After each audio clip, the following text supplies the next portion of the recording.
जी sorry, वो Zoom disconnect हो गया था, तो we are starting again from where we left.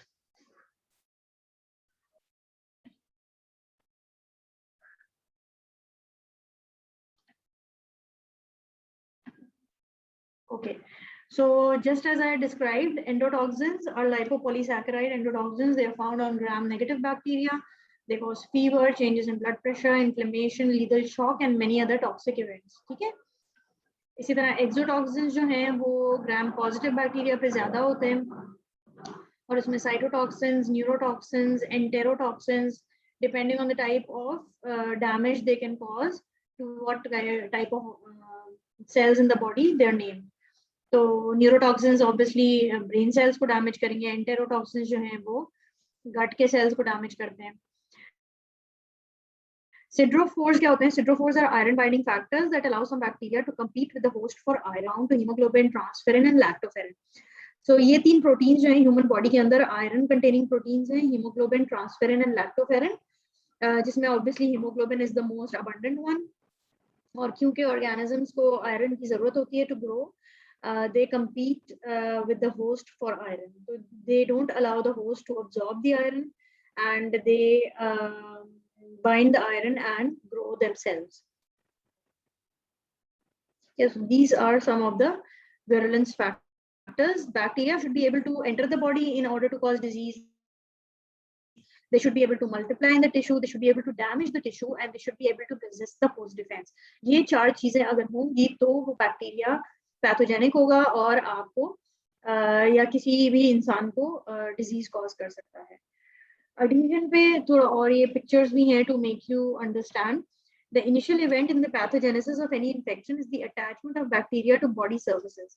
This attachment is a specific reaction between the surface receptors and adhesive structures on the surface of bacteria, which are the adhesins, जो कि हमने पहले भी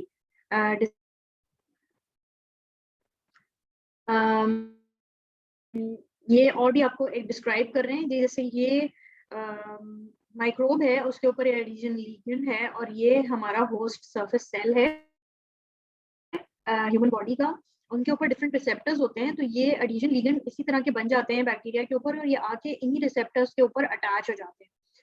ठीक है, इसी तरह ये ई कोलाई को उन्होंने दिखाया है जो यूजुअली ब्लैडर पर अटैच्ड है। फिर ये ह्यूमन स्किन के ऊपर इन्होंने दिखाए हैं कमेंजल्स जो के अटैच हुए हैं। These are electron microscopic pictures जो राइट पर हैं दोनों। Okay, communicability is the ability of parasite to spread from one host to the another. It determines the survival and distribution of organism in a community. So communicability is, जैसे कि हमने पहले भी बात की कि एक से दूसरे पे स्प्रेड कैसे होगा। अगर वो स्प्रेड जितना रैपिड वो स्प्रेड है और जितना इजीली वो स्प्रेड होगा, इतना ज्यादा वो सर्वाइव करेगा, और ये भी उसकी विरुलेंस में काउंट होता है। Like measles is very very transmissible. ठीक है, बहुत जल्दी ये कम्युनिकेट हो जाता है measles,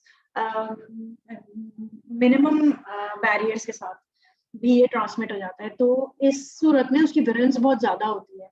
in that case it is very difficult to control the spread of measles. इसी तरह कुछ एंजाइम्स हैं, जैसे कि मैंने पहले बताया था, coagulase, it prevents phagocytosis by forming a fibrin barrier around the bacteria. ये स्टाफ ऑरियस की एक एंजाइम है, इसलिए हम उसको कोएगुलेज पॉजिटिव और कोएगुलेज नेगेटिव स्टाफ की बात करते हैं। तो जिसमें कोएगुलेज होता है विच इज स्टाफ ऑरियस, और कुछ और भी हैं जिनके अंदर कोएगुलेज होता है, they are more virulent compared to the coagulase negative staph. तो कोएगुलेज नेगेटिव स्टाफ जो कॉन्स कहलाता है आमतौर पे, वो कहाँ पर पाया जाता है? कोई आइडिया है किसी को? These are gram-positive bacteria, and they can be of two types. The staphylococci, they could be coagulase positive और coagulase negative. जो coagulase positive है, यानी उसके अंदर coagulase enzyme मौजूद है, वो phagocytosis को prevent करती है। वो एंजाइम, यानी उस एंजाइम का होना इस बैक्टीरिया को ज्यादा विरुलेंट बनाता है। इसीलिए स्टाफ ऑरियस जो है वो हमारे हम देखते हैं अपने एवरीडे लाइफ में कि बहुत डेडली किस्म के इन्फेक्शंस के साथ लोग प्रेजेंट करते हैं। स्टाफ ऑरियस नमोनिया कर सकता है, स्टाफ ऑरियस एब्सिसिस कर सकता है, मल्टीपल ऑर्गेनिजम्स मल्टीपल साइट्स पर फिर डिवाइसेस के साथ एसोसिएटेड होता है, एंडोकार्डाइटिस कर सकता है स्टाफ ऑरियस। तो कोई बता सकता है कि जो कोएगुलेज नेगेटिव स्टाफ है वो कहाँ पर पाए जाते हैं? Okay, so CoNS is a normal commensal on the human skin, ठीक है, और ये कंटामिनेंट होता है। बहुत सारे ब्लड कल्चर्स आप लोग देखते होंगे रिपोर्ट्स के अंदर कॉन्स रिपोर्टेड होता है, तो उस कॉन्स को हमें ट्रीट नहीं करना होता। बहुत दफा जो टेक्निक होती है फ्लेबोटमी की वो बहुत अच्छी नहीं होती, और अगर वो बहुत एसेप्टिक तरीके से नहीं लिया गया है कल्चर तो उसके अंदर कॉन्स ग्रो कर जाता है, लेकिन उसको हम इग्नोर करते हैं अनलेस कि रिपीटेड कल्चर्स के अंदर कॉन्स ग्रो कर रहा हो या उस पेशेंट के अंदर कोई डिवाइस डली हुई हो और कॉन्स ग्रो कर रहा हो, because cons is normally a very less virulent organism. It does not harm the host unless it is there in the in multiple cultures in the blood. एक सिंगल ब्लड कल्चर अगर positive आ गया है कोएगुलेज negative staphylococcus का, तो उसको हम ignore करते हैं and we ask the patient, the team जो भी हमें बुला रही होती है कंसल्टेंट, उसको हम कहते हैं आप एक और कल्चर रिपीट करा लें just to be on the safe side, ठीक है। इसी तरह फिब्रिनोलाइसिन है, ये भी एक एंजाइम है जो कि बैक्टीरिया के अंदर होती है, और ये क्योंकि ये फिब्रिन को लाइज कर रही है, ठीक है, इसके नाम से जाहिर है। फिब्रिन क्या होता है? फिब्रिन हमारा मैट्रिक्स का एक मेजर कंपोनेंट होता है, जो कि हमारे एक्स्ट्रा सेलुलर मैट्रिक्स होती है, जो टिश्यूज को बनाती है, जो सेल्स को एक दूसरे के साथ बाइंड करती है। तो ये फिब्रिनोलाइसिन बना के उस फिब्रिन को हाइड्रोलाइज कर देता है और उस फिब्रिन को ब्रेक डाउन कर देता है, तो ये अपना स्प्रेड बनाती जाते हैं organisms through the tissues deeper into the tissues, और इस तरह से एब्सिसेस बनती हैं, ठीक है। क्लियर है अभी तक? अभी कोई क्वेश्चन है ये विरुलेंस के बारे में?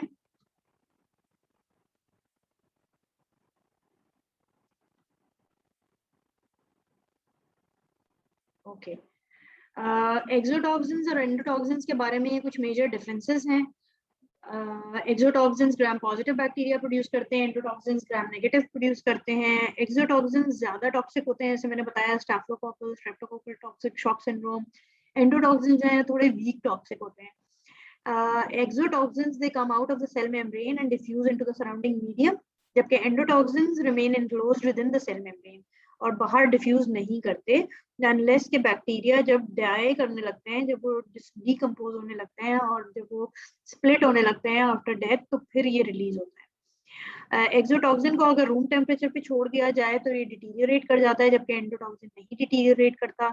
एक्सोटॉक्सिन हाईली एंटीजेनिक होता है, इसलिए इसके अगेंस्ट इम्यून रिएक्शन होता है। Endotoxin is weekly antigenic. Exotoxin का एक्शन एंटीबॉडीज के बाद न्यूट्रलाइज हो जाता है, बिकॉज ये एंटीजेनिक होता है, तो इसलिए एंटीबॉडीज बनती हैं इसके अगेंस्ट, और once the antibodies are form तो फिर ये न्यूट्रलाइज भी हो जाता है एंटीबॉडीज के थ्रू। क्योंकि एंडोटॉक्सिन इतना एंटीजेनिक नहीं होता, तो न्यूट्रलाइजिंग एंटीबॉडीज भी इसके खिलाफ इतनी नहीं बनती। Highly specific for certain tissues or organs, endotoxin is non-specific, bacteria के अंदर होता है और non-specifically रिलीज जाता है। एक्सोटॉक्सिन एक पॉइजन की तरह होता है, very active even in very small doses, जबकि एंडोटॉक्सिन की लार्ज डोजेज रिक्वायर्ड होती है टू कॉज क्लिनिकल इफेक्ट। और हीट लेबाइल और हीट स्टेबिलिटी का भी डिफरेंस है इन दोनों में। ये एक पिक्चर है to explain the same thing. Exotoxin जो है वो सेल के अंदर होता है, लेकिन फिर लिबरेट हो जाता है और बाहर सेक्रीट हो जाता है, ठीक है, जैसा कि इन्होंने नीचे एक्सप्लेन किया हुआ है। एंडोटॉक्सिन जो है वो cell outer portion of the cell wall का हिस्सा होता है, और जब बैक्टीरिया डाई होते हैं या सेल वॉल ब्रेक होती है तो फिर ये रिलीज होता है।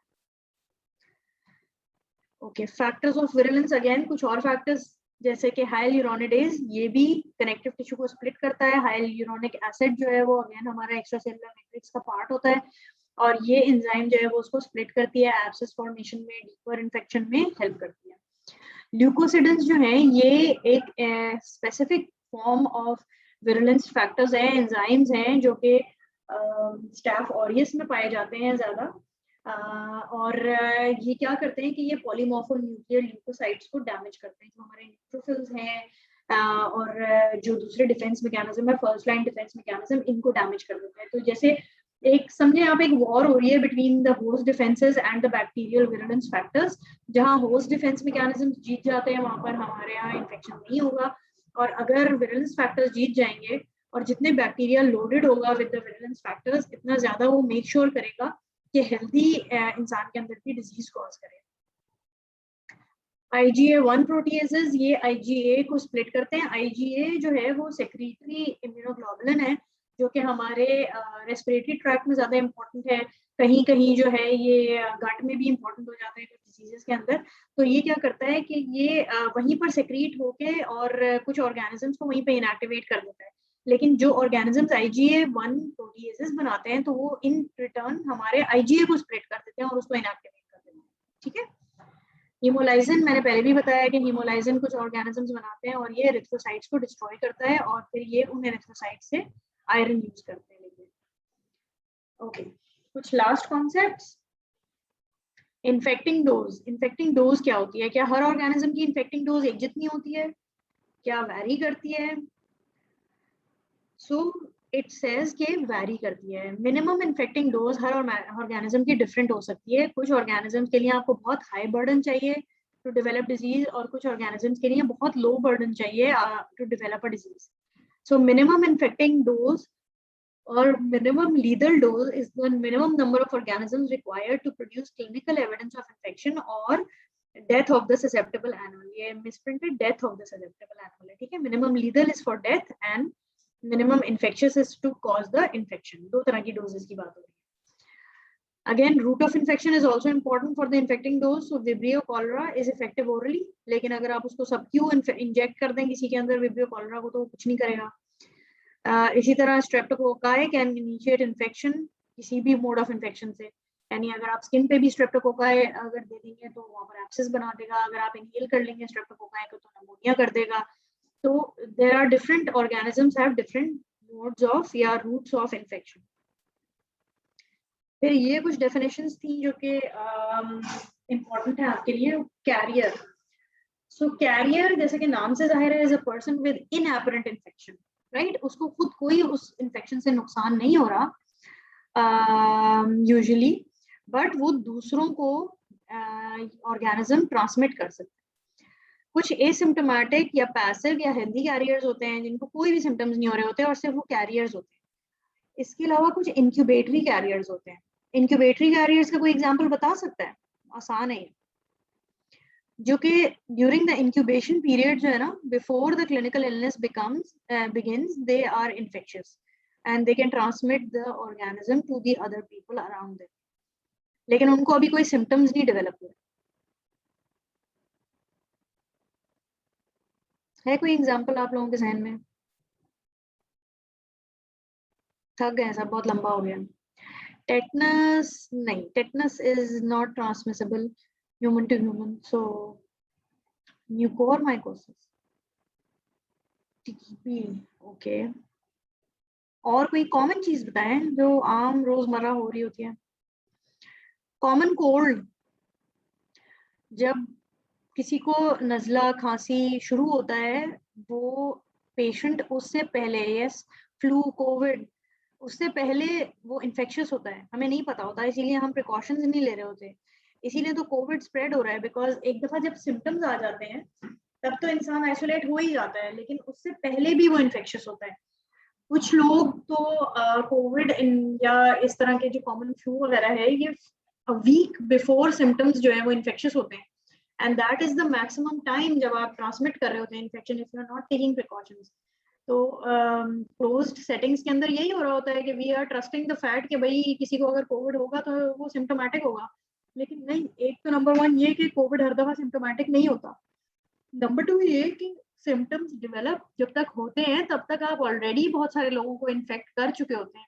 इसीलिए क्लोज गैदरिंग्स और विदाउट मास्क आप करीब बैठना, दोस्तों के साथ साथ खाना खाना, these practices are still discouraged despite the not being in acute wave right now.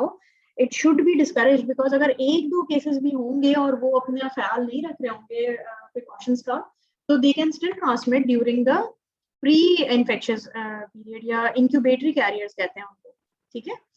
इसी तरह कन्वेलेसेंट कैरियर्स होते हैं जो कि अब ठीक हो गए, उनको बुखार खत्म हो गया, लेकिन they are still capable of transmitting to others. Again, COVID is a very good example because बहुत सारे लोगों को माइल्ड सिम्टम्स होते हैं 3-4 दिन के, लेकिन आपको इन्फेक्शन कंट्रोल वाले क्या कहते हैं, कितने दिन के लिए आपने आइसोलेट होना है?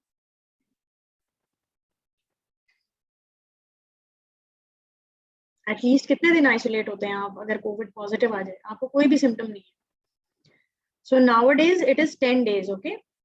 10-day isolation is recommended if you are asymptomatic and अगर सिम्टोमेटिक है तो 3 days after the recovery from your symptoms.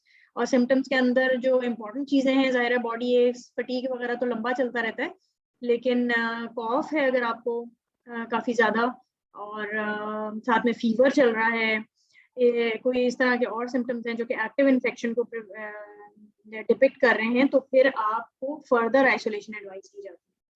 लेकिन एसिम्टोमेटिक कैरियर्स को भी हम, कन्वेलेसेंट कैरियर्स को भी हम 10 days तक एटलीस्ट आइसोलेट करवाते हैं, ठीक है। इसी तरह एक टर्म है क्रॉनिक कैरियर। सो क्रॉनिक कैरियर, एक एग्जांपल हेपेटाइटिस बी है जो कि इन्फेक्शियस है थ्रू देयर ब्लड, और ये क्रॉनिकली कैरियर रहेंगे for life, they will always be a carrier. इसी तरह HIV will be a carrier, if somebody is HIV positive तो वो कैरियर रहेगा। इसी तरह सैल्मोनेला टाइफी है। सैल्मोनेला टाइफी का क्या है route of being a carrier? जो कैरियर होगा वो कहाँ से सैल्मोनेला टाइफी देगा दूसरे को? What is the route where they can transmit Salmonella typhi? Yes, fecal-oral. So they keep on, yes, hands indirectly, but the route is fecal-oral. So somebody who has typhoid infection should actually be screened for carrier state, because what Salmonella does is that it goes and hides inside the gallbladder, and over from there it keeps on being secreted in the bile, and it keeps on being expelled from the feces. So not everybody, but especially people who are in the food business, people who are cooking or who are handling food, they are required by international standards to be screened for Salmonella typhi. And if they are positive, they are treated, and unless they clear off the Salmonella, they are not allowed to work in the food industry. Okay. हमारे यहाँ rules and regulations काफी loose हैं, लेकिन ये international standards हैं। Yes, food handlers. So case is a person. What is a case? Case is a person who suffers from a specific disease. Case definitions are required to identify persons with disease depending on signs and symptoms and laboratory criteria. Now, case can be anybody who is suffering from any disease, right? Infectious as well as non-infectious. And for infectious diseases, then we have to identify what is the case definition. How will we say that this person has XY disease? And when will we say that this person does not have XYZ disease? So case definitions can vary from person to from disease to disease and for different purposes.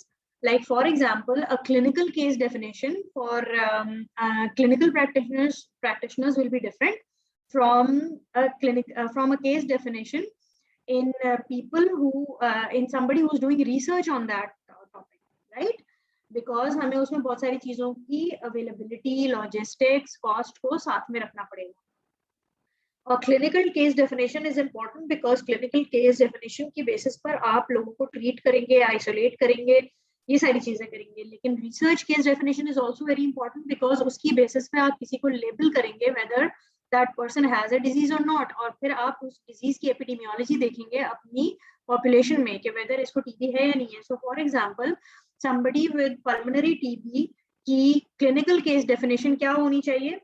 A person who has fever, weight loss, cough which is productive of sputum, has contact history positive, and the sputum smear या chest x-ray is showing active disease, right?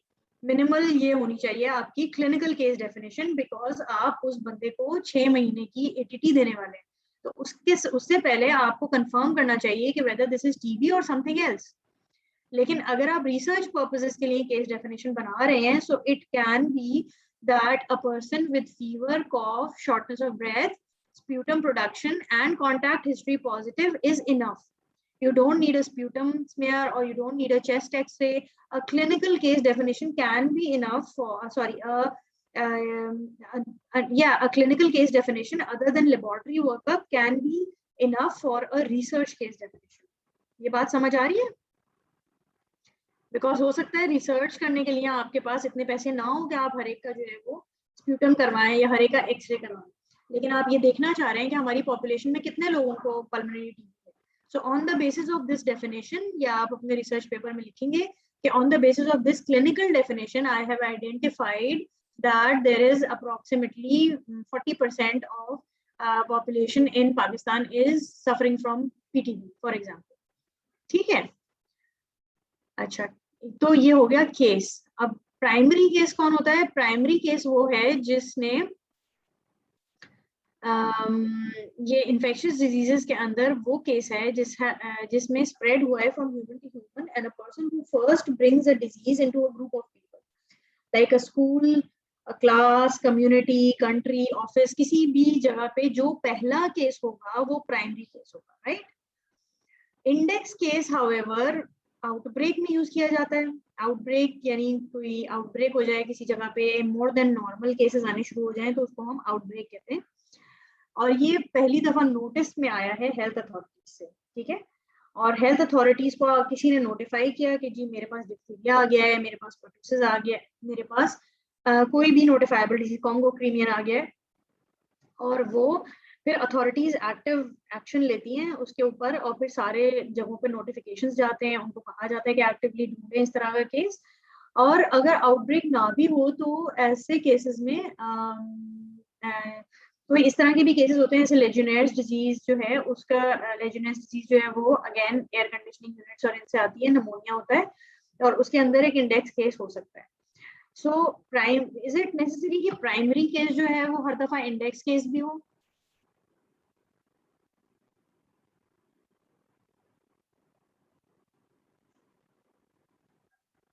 Primary case वो है जो पहला case है किसी भी population में, और इंडेक्स केस वो है जो कि पहली दफा नोटिफाई हुआ है to the health care authorities. So is it necessary कि जो प्राइमरी केस है वो इंडेक्स केस भी हो, या कोई और सूरत भी हो सकती है?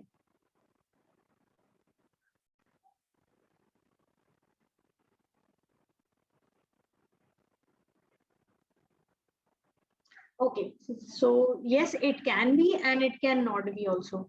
So how can it not be? It cannot be in the case के primary case, for example, was such a severe disease, it was such a lethal disease के वो case तो हुआ, लेकिन उस case ने और लोगों को infect किया, लेकिन before coming to the health facilities या before being diagnosed, that person died, right? और उसने जिसको infect किया वो index case बन गया और वो हेल्थ अथॉरिटीज के पास गया, लेकिन उसने अपनी हिस्ट्री में बताया कि मैं एक ऐसे शख्स से एक्सपोज हुआ था जिसको भी ये सिम्टम्स थे, right? So in this case the primary case and index case are not the same.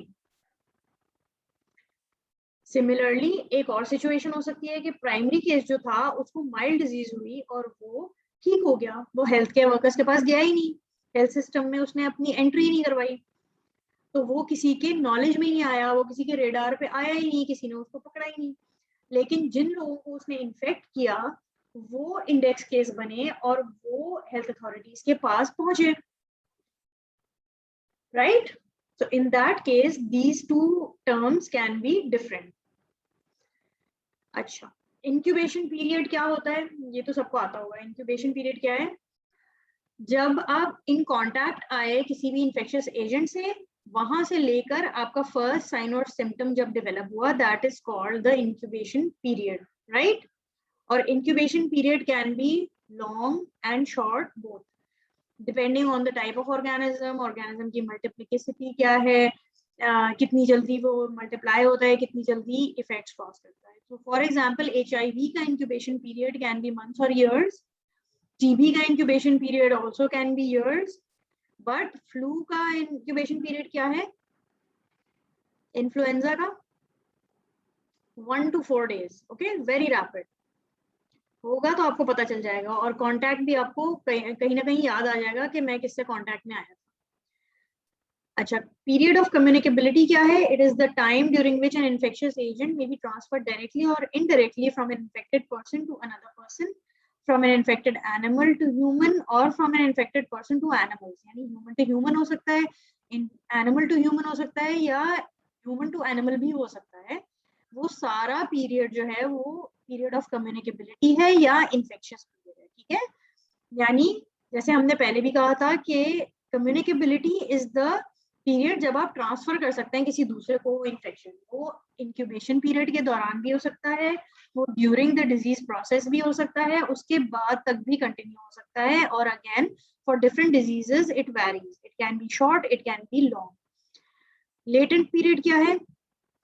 Latent period is the period between exposure and onset of communicability, which may be shorter or longer than the incubation period. थोड़ा सा different है ये आपके incubation period से, क्योंकि start तो ये exposure के साथ ही हो रहा है, लेकिन onset of communicability पर ये खत्म हो जाता है, ठीक है। Once you start becoming communicable to others or infectious to others, आपका latent period खत्म हो जाएगा वहां पर, ठीक है।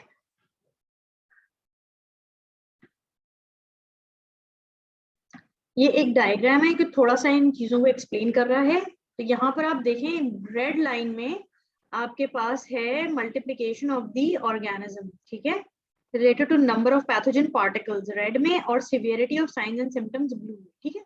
रेड में ये आपका ऑर्गेनिज्म मल्टीप्लाई कर रहे हैं, उसकी एक पीक है और फिर वो खत्म हो गया। ये एक ऐसी डिजीज का हम इमेजिन कर रहे हैं, फॉर एग्जाम्पल कॉमन कोल्ड, जो कि खुद ब खुद ठीक हो जाएगा या किसी ट्रीटमेंट लेने के बाद ठीक हो गया, ठीक है। उसी के साथ साथ आपके सिम्टम्स हैं। If you look at the blue line here, incubation period में देयर आर नो सिम्टम्स, ठीक है। और फिर प्रोड्रोमल पीरियड में आपके सिम्टम्स थोड़े बहुत आने शुरू हुए, फिर ये पीक हुए during the period of illness, और कुछ दिन तक स्टैटिक भी रहे। उसके बाद पीरियड ऑफ डिक्लाइन आया, और फिर एक पीरियड ऑफ कन्वेलेसेंस आया, यानी रिकवरी आया। इसके साथ साथ ही जो ऑर्गेनिज्म है वो भी मल्टीप्लाई कर रहा है, और फिर डिक्रीज इन मल्टीप्लिकेशन है, और फिर वो डाई आउट करता है, ठीक है। लेकिन अगर आप यहाँ देखें तो ये चीज इंपॉर्टेंट है कि during the incubation period you are asymptomatic but you are still infectious, ठीक है ना। कम्युनिकेबिलिटी के पॉइंट ऑफ व्यू से देखें तो यू आर स्टिल इन्फेक्शियस, ठीक है। And you can remain infectious throughout the course of this disease depending on different diseases. Even during the convalescent period you can remain communicable or infectious, ठीक है। So I think this is the last slide. कोई questions अगर आप लोगों के हैं तो please मुझे बताइए, कोई चीज क्लियर नहीं है। You are welcome Saima. थोड़े ज्यादा कॉन्सेप्ट्स हो गए थे आई थिंक टुडे, लेकिन छोटे छोटे कॉन्सेप्ट्स हैं। इवन अगर बाद में आप लोगों को समझ ना आए तो you can email me your queries, I will try to answer. Okay, thank you Bushra.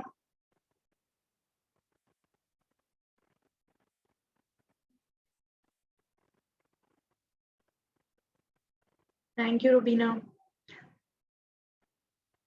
Okay, I will wait for a few minutes, अगर किसी को कोई क्वेश्चन है तो वो कर ले, otherwise thank you very much. Those who want to log off can log off. Thank you for being with me for this long. Oh, you're most welcome, Sobia. I thought I was going a bit slow, but since these are new concepts for you guys, it took some time.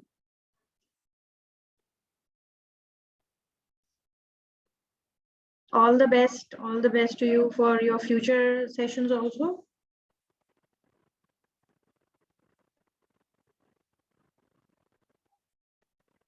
Thank you. Thank you. Allah Nigeban to you too.